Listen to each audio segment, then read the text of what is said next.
Chapter 2. A Method with Extraordinary Results. Ho'oponopono would be just another method of self-healing, among many, were it not for its extraordinary efficacy. According to Dr. Len's teachings, by accepting responsibility for the issues in his life and the world around him, and by working on healing and clearing his own inner self, it would then reflect externally, healing those around him. He explained that healing could commence from within oneself without necessarily having any direct interaction with the patient, which is a radical departure from traditional psychiatric treatment methods. He claimed he only needed to read the patient's file and look at the patient at a distance, and then ask, "What is going on in me that is causing this person to act in that manner?" And then doing the cleaning with the Ho'oponopo mantra.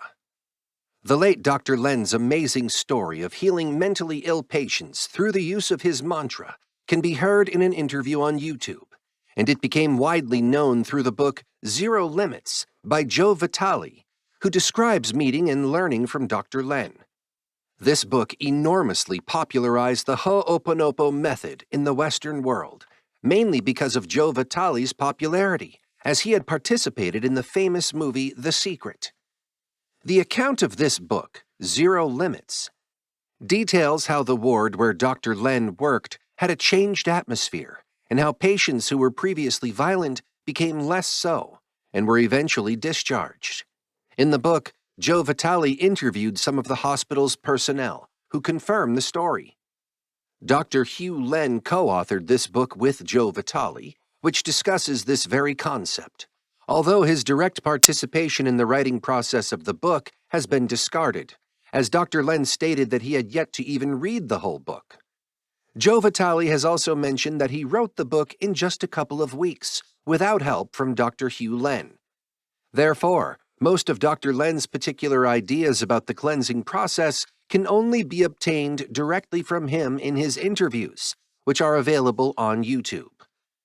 The idea of the book is that by taking full responsibility for your life, including the actions and thoughts of others as projections of memories playing in the subconscious, you have the power to erase such memories and bring about perfection. The book has motivated many worldwide to try Dr. Len's method, which has since gained international recognition and is practiced by individuals who find personal value and potential healing in its approach. The core belief of Hugh Len's use of Ho'oponopo is most likely not that the external world doesn't exist at all, although this can sometimes be the conclusion of some of his remarks in interviews, where he says, "There's nothing out there," but rather that our internal lens shapes our experiences of the world. Our minds see the data playing, where the mind is a stage and the data comes from the subconscious mind, which he refers to as data in the computer bank. By addressing and cleansing our painful memories, we can thereby influence our external reality, potentially leading to more peace and positivity in what we perceive to be out there. This inward-focused responsibility challenges individuals to look within for solutions and peace rather than attributing distress or issues to external sources. Dr. Len would say that whenever one has a problem, one is always involved in it, and that when you see a problem in someone else, you are just sharing memories, for which you can take responsibility to do the cleaning. At Freedom, the information comes from the source, but we do not consciously know it. It is something that needs to be worked on. Although mantras are self-directed, in the case of Dr. Len's mantra, we may have more than just an internal dialogue where the mother talks with the inner child. That is, the conscious mind with the subconscious. Upon closer examination, it is apparent that in Dr. Len's mantra, there may be an invocation to the sacred name of God. Dr. Len would say, "Cleaning was only saying I'm sorry. Please forgive me for whatever data is going on in me that I need to make amends for." He held that we could talk to the inner child so that it may let go of the data. But he also sometimes spoke about talking to the data itself. He would also mention that his method involved petitioning the divinity. In these ideas, One may imagine a certain correlation with the idea of a quantum field, where memories existing in different places are entangled, so that whatever happens to those memories within me will also happen to the same shared memories in the person or group with whom I am sharing those memories. As we look at possible connections between Ho'oponopo and quantum physics, it should be noted that while it may be possible to examine Ho'oponopo through different scientific perspectives, in the end, Ho'oponopo sees the physical universe as a manifestation of divinity, influenced by dimensions beyond our immediate comprehension. It should also be remembered that Ho'oponopo isn't just a practice of a self-healing method, it's a way of life. A. The supplanter. As discussed above briefly, it is possible that by deceiving the subconscious, Dr. Len found a way around the need for a mutual action in the forgiveness process. There may be a factor of deceit, which in the end has positive results, where the inner child is led to believe that the conscious mind, the mother, is the only responsible party for the painful memories with which the soul is burdened. Thus, the necessary emphasis on being 100% responsible in the process created by Dr. Len. There are also parallels of this situation of deceit in the Holy Scriptures. The story of Jacob and Esau's deceit is a well-known story from the Bible, found in the book of Genesis.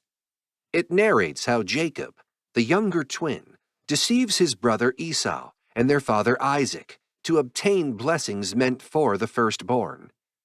Esau, known as a skilled hunter, was Isaac's favorite, while Jacob, a quiet man, was preferred by their mother, Rebekah. One day, Esau returned from the field, famished, and found Jacob cooking a stew.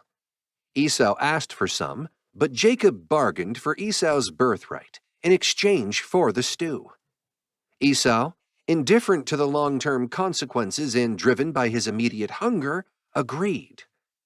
Later, as Isaac aged and his eyesight waned, he decided to bestow his blessing on Esau. However, Rebekah overheard this and devised a plan for Jacob to receive the blessing instead. As Esau was out hunting for game to prepare a meal for Isaac, Rebekah instructed Jacob to bring her 2 fine goats. She prepared tasty food just how Isaac liked it, and dressed Jacob in Esau's best clothes, covering his hands and the smooth part of his neck with the skins of the goats to mimic Esau's hairy skin. Jacob presented the meal and deceitfully identified himself as Esau to his father. Confused by the voice, Isaac questioned him, but the feat of the hairy skins convinced Isaac that Jacob was indeed Esau. Consequently, Isaac gave Jacob the blessing of abundance and dominion, which was intended for the firstborn Esau. When Esau returned and discovered the deceit, he was heartbroken and furious, and he begged his father for a remaining blessing. Isaac gave him a blessing, but it was not as fruitful as the first. Esau held a grudge against Jacob and planned to kill him after their father's death, causing Rebekah to send Jacob away to her brother Laban's house. This is why Jacob is translated as to supplant, overreach. The name Jacob comes from the Hebrew name Yaqub, later translated into Latin as Jacobus. It is first introduced in the book of Genesis in the Old Testament, in story commented above. Similarly, the Christian born-again man is seen by God the Father through the lenses of Jesus Christ. When presented before God, the sinner is covered by the lamb's skins, and God only sees his beloved Son, and thus the unworthy man receives God's blessing and salvation. B. Dreams.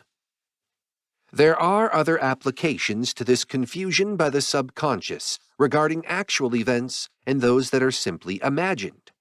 One example is what happens subconsciously during sleep while we dream. Dreams often serve as a psychological canvas where the mind portrays various emotions, conflicts, and desires. They can be a manifestation of your subconscious that works through tension and frustration experienced in your waking life. Dreams provide a safe space where scenarios can play out without real-world consequences, helping to diffuse emotional buildup. They often symbolize challenges or stressors, offering a different perspective or solution to what bothers us during the day. By facing fears in dreams, you're inadvertently practicing how to handle similar situations, which can reduce anxiety and frustration. Dreams can also be rehearsals for real-life confrontations or scenarios, helping to prepare and reduce tension about pending situations.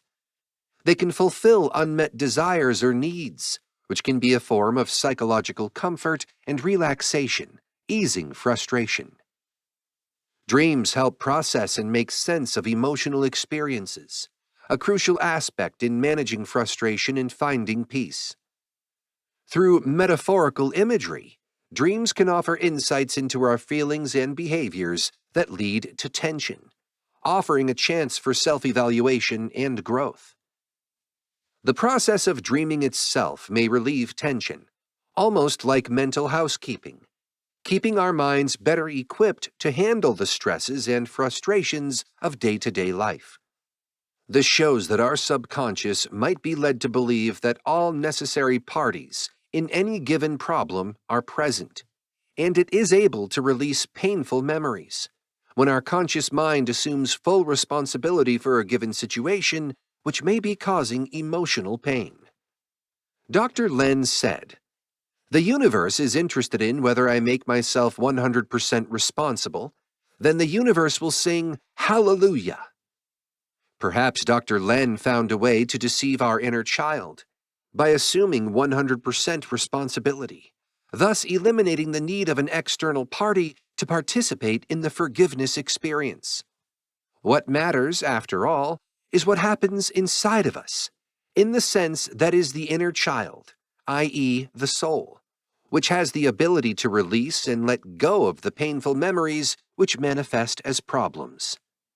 If so, Dr. Len introduced a profound change in Ho'oponopo, which is especially useful in situations where the offended person might not be available or is unwilling to grant requested forgiveness. When health depends on forgiveness of sins or grave offenses, this method created by Dr. Len may genuinely be a precious gift to humanity. This has been Ho'oponopono, a Christian perspective on forgiveness, prayer, and healing for the body and soul. Written by Arcelio Hernandez Musio. Narrated by Duke Holm.